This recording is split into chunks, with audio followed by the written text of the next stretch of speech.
sikit. Macam ni saya ada airport. Lepas Daripada tu airport, okey. saya nampak KLCC. Mhm. Saya jalan lagi KLCC. Lepas tu? Lepas tu saya nampak satu kereta ni. Mhm. Dia pakai baju AB Mart. Mhm. Lepas tu saya tanya dia kat mana ramai orang. Saya tak tahu. Okay, lepas tu dia bawa saya. Dia dengan adik perempuan dia pergi kelab.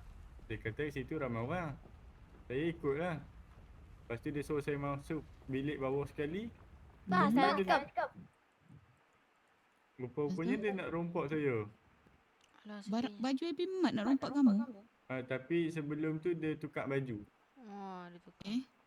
Lepas tu? Lepas tu dia minta 1,000. Saya bagi 300 lah. Sebab tu je saya ada. Betul. Tapi salah dia sebenarnya minta 1,000 tu. Sebenarnya boleh 800 je. Okey lagi.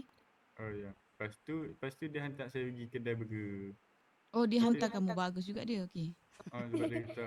Betul-betul miskin tu abang AB Mat tu. Okey. Dia kata macam ni. Kau orang baru kan, memang silap lah kau.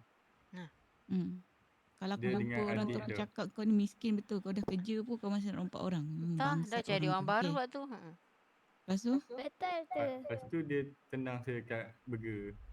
Dia tendang ke dia pengsankan kamu? Dia tendang je. Lepas tu dia lock pintu, dia block. Tak apalah, kamu lupakanlah benda tu dah biasa sebenarnya. Tapi kalau nak ikutkan, dia tu masih okey lah sebab dia still hantar kamu. Ada yang budak baru yang lain sampai dekat atas bukit, lepas tu kena tembak, kena bayar medik lagi. Bang, baju abang tu koyak bang. Pengalaman lah kata. Pengalaman.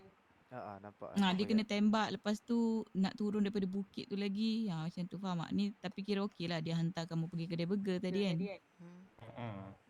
Jadi kamu lupakan je lah apa yang dia dah buat kat kamu tu. Jadi jadikan benda ni sebagai pengalaman untuk kamu lah. Pengajaran juga. Jadi abang kena berhati-hati lah dalam negara ni. Ya, betul. Lagi hati-hati dengan orang yang pakai mask ataupun helmet. Dia nak tutup identiti dia. Contohnya ada kat sebelah ni. Pakai helmet. Lepas tu ada juga yang ni apa malu pula ni, duduk elok-elok bangun pula. Bang duduk bang. Comel lah bang ni. Butak. Makanan kamu banyak lagi ke tu? Dia sakit perut oh. Stres ke? Ada 87.